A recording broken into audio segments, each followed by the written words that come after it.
Bueno,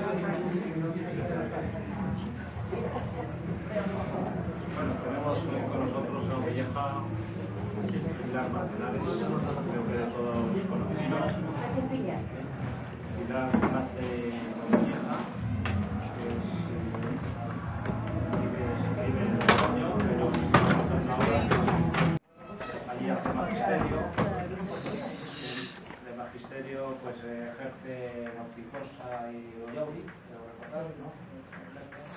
Y ya después empieza su vida por Barcelona, estudia psicopedagogía y bueno, después ya se traslada a Madrid y hoy en la actualidad pues está entre Madrid y una localidad de la Bureba burgalesa. Entonces, bueno, tal vez como ella de reseñar, pues es una militante de la educación, se define así, y una apasionada de la literatura. Y bueno, hoy nos va a presentar el libro del secreto del bibliotecista, que es el que trae aquí. Agradecer el nombre de todos. Bueno, yo casi preferiría no sentarme porque creo que si no, las personas de atrás no las voy a ver, no sé si me veis, pero no, prefiero veros a todos porque en este momento esto tiene pues, una especie de textura como de abrazo, ¿no? Por el espacio tal y como es y por todos los que estáis aquí. Así que prefiero estar así porque así tengo la sensación de que os abarco a todos. Bueno, para mí este es un momento impresionante. De hecho, tengo que deciros que cuando Rafael me propuso que viniera a presentar el libro, pues primero me hizo mucha ilusión. Dije, ¿cómo no? Por favor, Ormilleja, mi pueblo. Pero después empecé a pensar en este momento y me di cuenta que era imposible. No podía. En el momento que evocaba esta posibilidad, pues me entraba una emoción que me bloqueaba. Con lo cual le dije, mira, discúlpame, no es ningún desprecio, por favor, ni muchísimo menos es incapacidad, porque además, cuando me lo propuso, todavía no hacía ni un año que...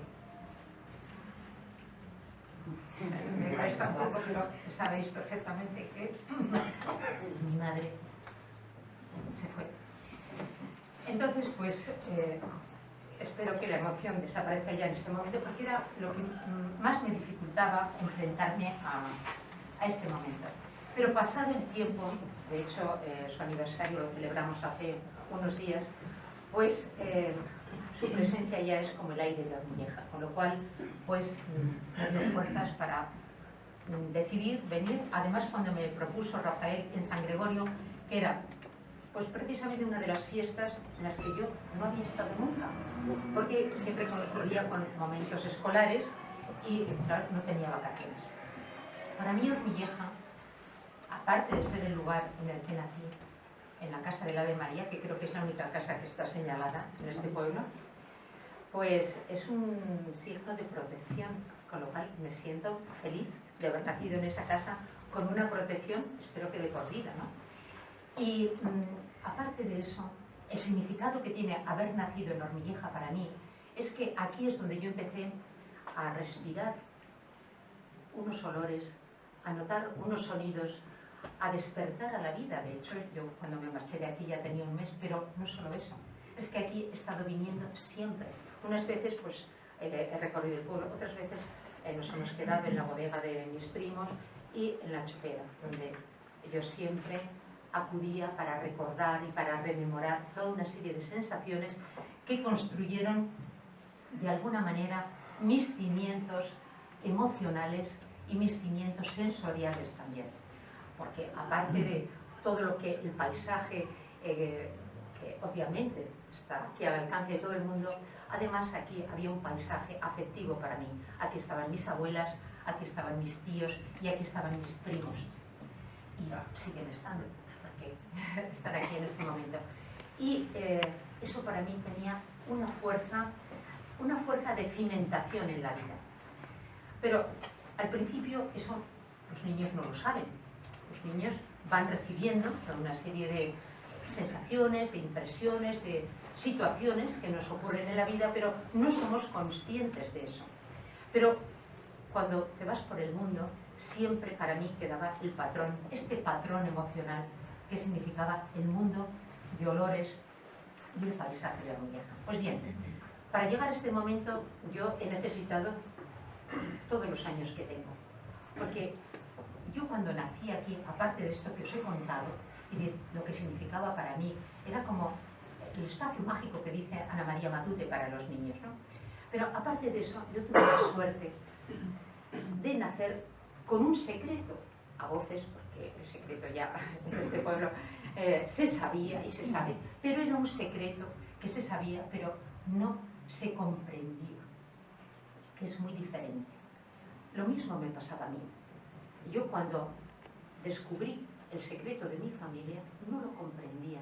No podía comprender que gente estupenda sintiera culpa por algo, se sintiera avergonzada por algo. Y además esa vergüenza, de alguna manera, el resto de la familia también un poco lo tuviéramos que sentir. A medida que fue pasando el tiempo y las herramientas que te da la cultura y muchísimo más la literatura, pues yo decidí, cuando ya desaparecieron estas personas a las que yo quise tantísimo, pues decidí investigar para buscar el porqué. Y ahí me metí en archivos históricos, entrevisté a mucha gente, me documenté en textos no solamente nacionales, sino también internacionales. Y ahí lo que me di cuenta es que lo que nos pasa a los individuos tiene mucho que ver con la sociedad en la que vivimos en un momento, en un determinado espacio geográfico, pero también en un determinado país y también en cómo está el mundo alrededor. Y con todos esos datos yo decidí escribir esta novela. Esta novela era una necesidad, pero esta novela no es un acta notarial de mi familia ni de mi vida. Hay gente que me ha dicho, tu padre no está. Otros me han dicho, tú tampoco estás. Es que no es un reportaje, no es un documental, es una novela. Y una novela, eso me decía Rafael, debe de ser difícil escribirla, aunque aparentemente sea fácil. Pues he de deciros que es difícil, pero es maravilloso el reto. Es como construir algo con una serie de ideas que tú has deducido y con una serie de historias, no solo la tuya. Porque cuando investigas lo que descubres es que lo que a ti te pareció un mundo, como si fueras un meteorito descolgado de la galaxia, realmente le había pasado también a muchísima gente en ese momento de la historia. Y en este momento le sigue pasando en otros lugares, he de deciros. Pero, de esa manera, tu situación, o sea, lo que para ti había sido un estigma familiar, se multiplicó, se amplió y se pudo comprender. Entonces, lo que se trata cuando se escribe una novela es de abrir una ventana y enfocar un momento de la historia, un momento de la sociedad y descubrir por qué ocurrían las cosas. Fijaros ahora, con la tecnología que tenemos, con la cantidad de información, las cosas que hace unos años, yo recuerdo, por ejemplo, que una mujer, yo no hubiera podido venir con pantalones aquí en mi adolescencia, era imposible, las mujeres no podíamos llevar pantalones, aquí, en este país, yo recuerdo que cuando hacía educación física en el instituto, después teníamos que quitarnos la ropa, porque, vamos, en el pueblo en el que yo vivía, en La Rioja Baja, a la iglesia no podías entrar, pero no solo eso. Si don Miguel, que se llamaba así, te veía por la calle, vamos, la que te caía. ¿Dónde vas tú? Con las polainas aquellas que nos poníamos las adolescentes. Fijaros cómo han cambiado. Y os pongo ese ejemplo, que es un ejemplo insignificante, pero lo que significaba también el tema de los hijos. Hoy en día, fijaros, una mujer puede decidir con quién tiene un hijo o si lo tiene con la ciencia, incluso. Y cada vez nos parece algo mucho más natural. O si lo tiene casada, soltera o no tiene siquiera. Y sin embargo, hace tan solo 50 años eso era terrible. Pero era terrible aquí y ahora es terrible en otros países, no penséis. Por lo tanto, cuando se escribe una novela, lo que se trata es de ampliar el horizonte y de descubrir que lo que en un momento determinado no se comprendía, se puede comprender ateniéndonos a las circunstancias sociales del momento. Pues bien, una vez que ya tenía el material y la voluntad de escribir esta novela, tenía que aprender el oficio. El oficio de escritor, de escritora de novelas, se le llama oficio de tinieblas. No sé si lo habéis oído, pero con razón. Yo le doy la razón, porque tú tienes la idea, pero tienes que aprender cómo construir esa novela. Y eso es un oficio, parece una tontería, pero desde luego cualquier persona que sabe tapar una grieta en su casa, pues a lo mejor no sabe hacer los planos para los andamios, para construir una casa. Pues en una novela pasa lo mismo. Es, bueno, una construcción de papel, pero que tiene una pretensión de parte del mundo metida ahí. Pues bien, una vez que ya comencé a manejarme en el oficio literario, yo había leído muchísimo toda mi vida, mis padres eran muy buenos lectores, mi madre, al fallecer, pues dejó escrito hasta un diario, fijaros, el material que todavía me queda, dejó un libro empezado, que lo he continuado leyendo. Yo era su camello literario, porque le llevaba novelas para que leyera, y eso, pues, aparte del ejercicio mental que supone, pues la entretenía también mucho. Pues bien, una vez que decidí construir esta novela, la construí, digamos, en 3 plantas. Las 3 plantas que significan un poco las 3 etapas de la vida. La primera parte es la etapa en la que todos venimos al mundo, donde nos traen. Aquí nadie elegimos. Hay gente que viene debajo de un puente y hay gente que viene en un palacio. Porque es así, a ver, ¿quién elige? ¿A qué familia va a pertenecer? ¿Con qué medios económicos se va a resolver? Pues no, aquí es donde caes. Y ahí, a partir de ahí, tienes que comenzar a organizar tus sueños, tus proyectos. Por eso a los niños muchas veces se les dice, ¿tú qué quieres ser de mayor? Y quieren ser todo. A mí me pasaba también. Yo quería ser de todo. Quería ser peluquera, quería ser maestra, quería ser médico, quería todo. A todos los niños les pasa eso. Pero a medida que vas creciendo, ocurren cosas en la vida. La vida es vida para todo el mundo. Y muchas veces los primeros sueños que tejemos se rompen en 1000 pedazos. Por diferentes circunstancias, pero se rompen. Y mucha gente no puede con esa frustración. Hay gente que enferma, enloquece, se quita del medio, pero la mayoría, yo estoy segura, la mayoría, con sus trozos rotos de proyectos y de sueños, construye nuevas ilusiones, nuevos proyectos. Y ahí es donde realmente maduramos.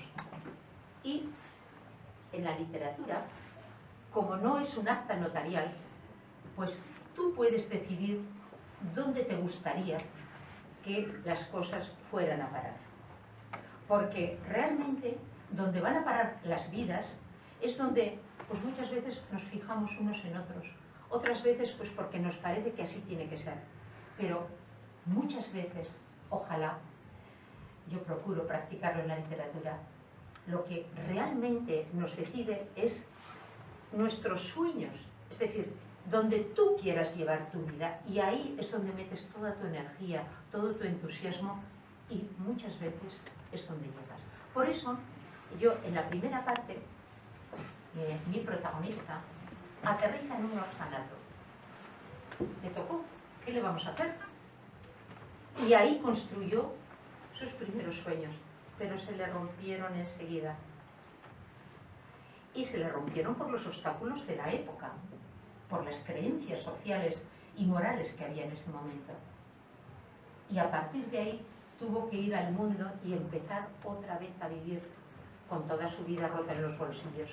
Y ahí, en la vida, no todo lo que ocurre es dificultades, sufrimientos, accidentes, no. También nos ocurren cosas maravillosas, porque nos salen al camino personas estupendas que a veces nos enseñan, otras veces nos ayudan y la mayoría de las veces nos acompañan. Y ahí es donde encontramos también aliento y apoyo para continuar y para elaborar nuevos sueños. Todo esto con un ingrediente. Esto sí que es un denominador común y es una creencia personal. Todo con esfuerzo y lucha. Aquí gratis no sale nada en la vida. Y a mis personajes tampoco, claro.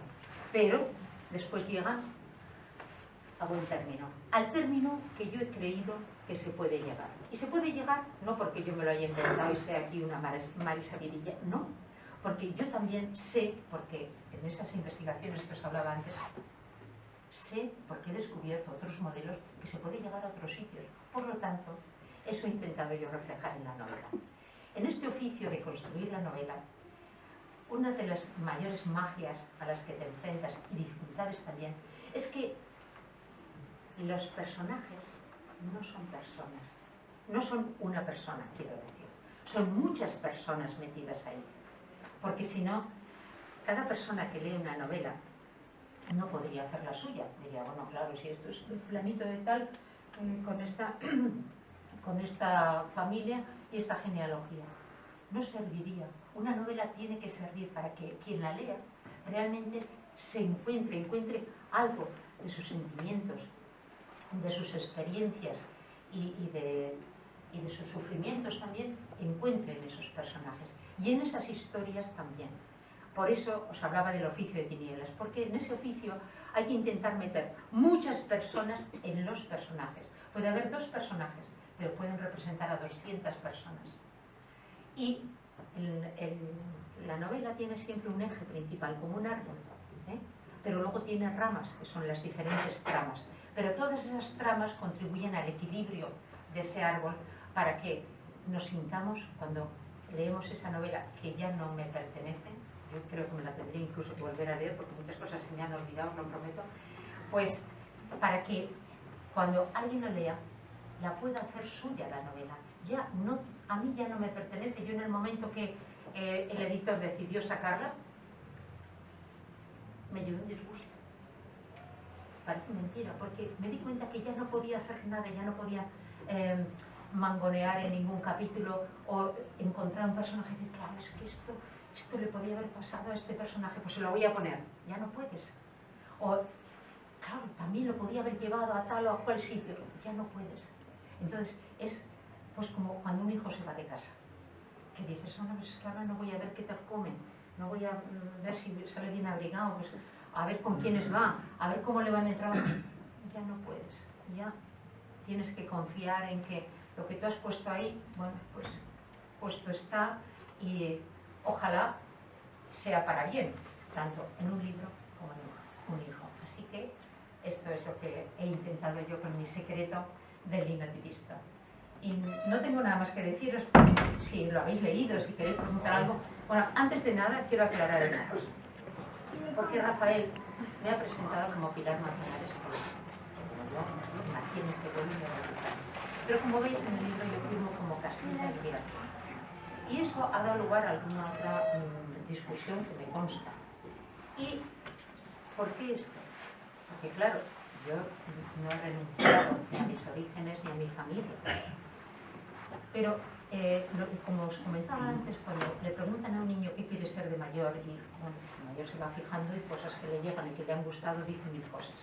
Pero yo cuando me hice la pregunta, cuando ya era mayor, y yo quería, que para mí la literatura ha sido siempre un eje vertebral en mi vida, porque me ha enseñado cosas cuando no las oías en ningún sitio y te has enterado de modelos de vida cuando nadie te los explicaba, ¿no? Pues en ese momento yo estaba leyendo un libro de Carl Martin Geiger y encontré un personaje que dijo, me ha clavado, esta quiero ser yo, hacer esto así de por vida. Y dije, pues mira, tengo un libro de relatos publicado y estaba a punto de editarlo, dije, pues voy a firmar como Casilda Iriarte. Esta es mi verdadera profesión a partir de ahora. Y como ya he dejado el mundo laboral y hago muchas cosas, cuando hago muchas cosas, primero por ser mujer, madre, etcétera, pero cuando escribo y cuando publico, soy Casilda. Podéis llamarme como queráis. Así que esa es la única cosa que quería aclarar. Y nada más. Si queréis hacerme alguna pregunta, cualquier cosa, yo estoy a vuestra disposición porque para eso he venido. Ya, trabajando en él estuve como unos 5 años, pero podía haber seguido una saga. Lo que pasa es que, bueno, yo he tenido buenos maestros, ¿no? Entonces uno de mis buenos maestros es el escritor José María Galvento, y llegó un momento que dijo, este libro se ha acabado. O sea, si quieres seguir, escribe otro u otros, pero este se ha acabado aquí. Y todavía lo alargué un capítulo más, me enganchaba. Pero, porque es verdad aquello que se dice, que yo al principio no me lo creía, ¿eh?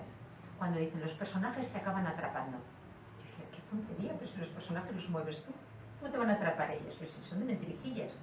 Pues es verdad, te atrapan, porque van adquiriendo una densidad y una vida, tú les vas dando. Esto es como el chiquillo, ¿no? Como el chiquitín, dices, fíjate tú, cómo va a mover un armario. Pero cuando tiene 20 años, mueve un armario y te levanta a ti. Entonces, eso acaba pasando. Y cuando ya terminas una novela, y sobre todo cuando la publicas, esa sensación de que se te van. Se te van. Pero bueno, ahora estoy ya trabajando con otros personajes que ya me van pillando bastante. Les tengo un poquito ya de temor. La última trama del libro la desarrollas con la guerra civil, la represión. ¿Algún motivo especial? La posguerra. Pues sí, porque mira, eso perteneció, no sabes lo que me hizo sufrir a mí revisar todo el modelo educativo que me tocó sufrir a mí. Porque realmente, claro, estamos en pleno franquismo, no en la época más dura del franquismo. Yo soy del 51, me da pudor decir los años que tengo porque me ha costado mucho cumplir cada año que es como para quitarte años. Bueno, yo de jovencita, cuando venía aquí a Hormilleja y salía con las amigas, pues mi prima me llevaba, bueno, no voy a decir, pocos más. Y entonces yo me echaba más años para no quedar mal. Entonces siempre me hacía la mayor. Me echaba más años. Bueno, tal es así que cuando cumplí 57 años, que lo celebré con unos amigos que cumplían los mismos años, le puse 58. Y dije, pero bueno, ¿cómo? Esto no es normal, quítate. Y yo, bueno, se lo juraba. En el DNI dije, por favor, se me ha quedado aquello. Entonces, revisar todo lo que estaba elaborado en un sistema educativo no cae tampoco del cielo, ¿no? Pues, claro, yo lo respiré de una manera determinada. Cuando investigué, pues me di cuenta de toda la lucha subversiva que hubo, que no se publicó y que actuó pues también empujando, ¿no? Por ejemplo, pues todo el bloque comunista ya había dado unas pautas con la Guerra Fría de cómo había que manejarse en España. Por eso os digo que situar cada historia en un contexto histórico nacional y también internacional, cómo habían dado pautas para que aquí propaganda se podía hacer y se podía luchar desde la propaganda, o sea, moviendo la conciencia, pero no se podía hacer otro tipo de lucha. Eso era un pacto internacional que existía, que a mí me deslumbró. Entonces descubrir todo ese tipo de cosas, y claro, la gente cómo había luchado y cómo nos habían contado esa lucha, que no era así, pues para mí fue un descubrimiento y me pareció importante también reflejarlo en alguno de los personajes. O cómo se vivía, por ejemplo, también el tema de la identidad sexual. Bueno, yo lo de la identidad sexual, cuando lo oí por primera vez, dije que no sabía qué significaba, ¿no? Identidad sexual. Otra palabra, asertividad. En nuestra educación, esos conceptos no existían. ¿Qué es eso de decir lo que piensas? ¿No? O sea, primero a ver qué pensamos y luego a ver qué decimos. Y luego, el tema de la identidad sexual yo también quería tratarlo. Porque no son cosas que hayan ocurrido ahora, que han ocurrido toda la vida. O sea, la condición humana no nos la hemos inventado en los años 50, ni en los 70. O sea, somos condición humana desde el Neandertal, más o menos. O sea, ya tenemos ahí ciertas tendencias, unos de una manera y otros de otra, pero siempre se han ocultado en torno a una norma social. Pero no solamente ocultarlas, sino muy penadas ciertas conductas sexuales, ¿sí? Pero bueno, yo he querido dar pinceladas ahí. Esto es como un cuadro que quizás yo, con la autocrítica, yo me considero, lo digo sin pudor, una buena lectora. Espero ser una mejor escritora a medida que siga escribiendo, pero quería plantear todas esas historias que yo tenía en la cabeza. Bueno, y ahora sigo escribiendo y no sé qué saldrá. Ahí no puedo decir más. ¿Siguen los mismos personajes en la siguiente novela? Pues, mira, puedo decir que todavía la siguiente novela arranca en hormiguero. Porque yo todavía estoy muy atrapada en ese mundo de la infancia, de aquí para ir al mundo. Y algunos personajes, para mí, siguen siendo básicos. Me los llevo por el mundo, más lejos que estos, pero algunos sí. No se puede hablar mucho de lo que se está, porque dice que no da buena suerte, así que no voy a decir nada.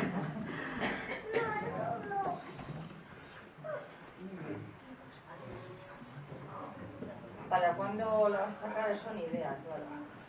¿O ya tienes algo? Pues mira, la siguiente... Es por enterarnos, ¿sí? La siguiente va bastante deprisa. Lo que pasa es que le decía a Rafael, mira, iba muy deprisa y todo lo que se cuenta en una novela tiene que ser verdad, aunque sea ficción. Fíjate que parece una contradicción. Tiene que ser verdad, pero no es tu biografía ni tu realidad.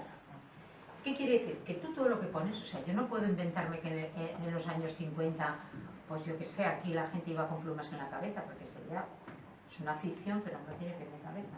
Eso no sería verdad. Entonces, tienen que ser cosas verdaderas que le hayan ocurrido a gente de verdad, pero organizadas a tu manera. Yo, por ejemplo, ahora, en la siguiente novela que estoy trabajando, porque para mí son muy importantes los momentos históricos, y estoy trabajando ahora en los finales del siglo XX. Esta novela acaba prácticamente en los 70, con un salto narrativo, pero realmente esta novela se desarrolla en 7 meses.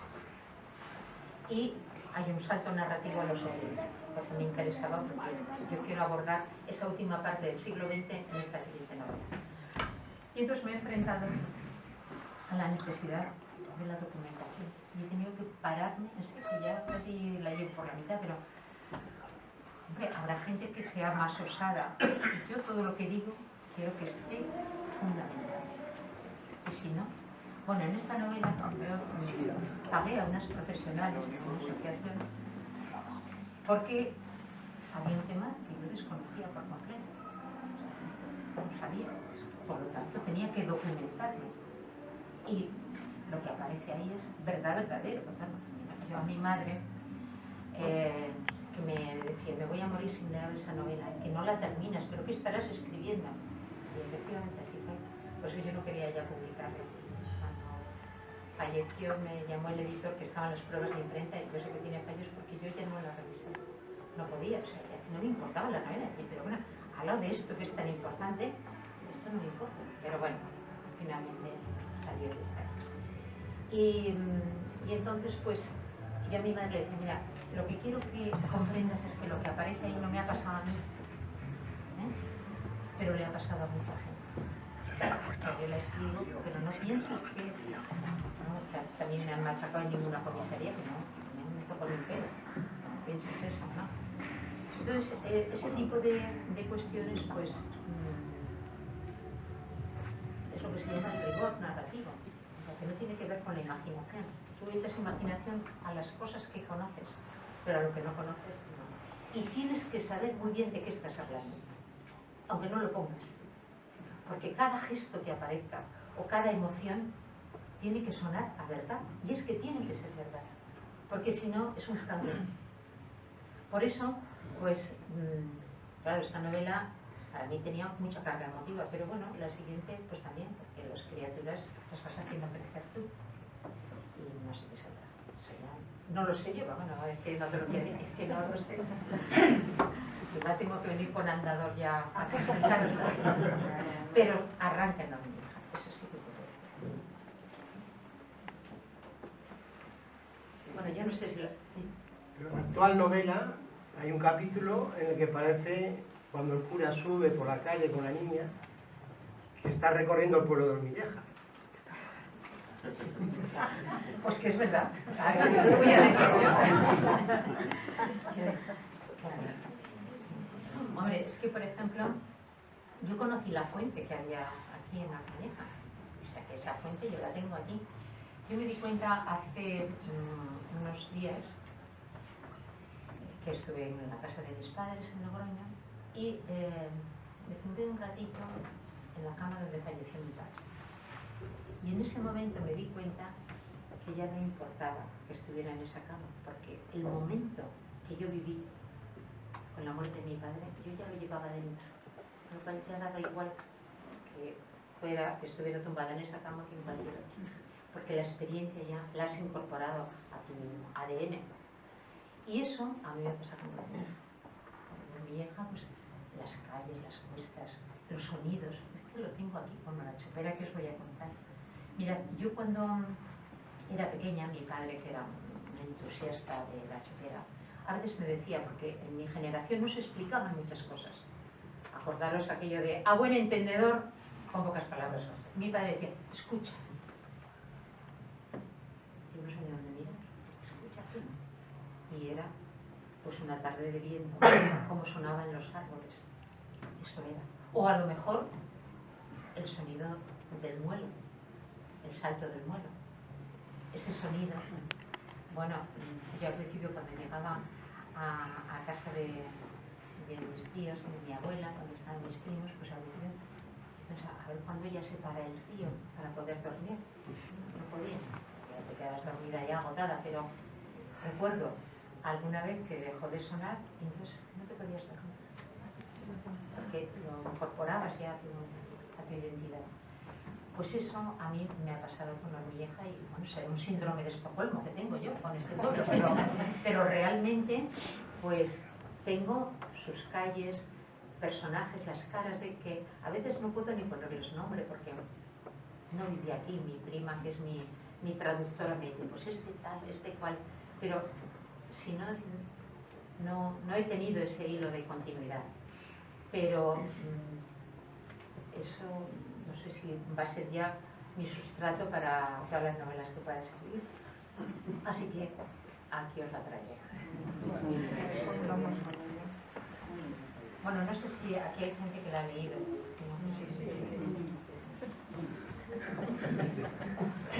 Pues no tengo mucho más que decir. La habéis leído ya, ya sabéis de qué hablamos.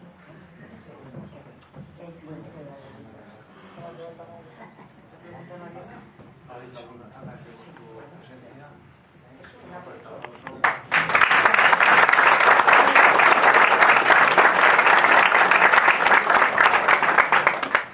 Bueno, habéis sido un público fantástico, ¿eh? ¿Verdad? Qué atención. Yo, vamos, en ninguna de mis clases he tenido tan buen comportamiento.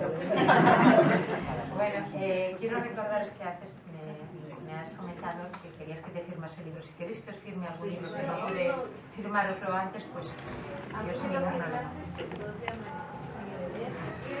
Vale, pues sin ningún problema os firmo.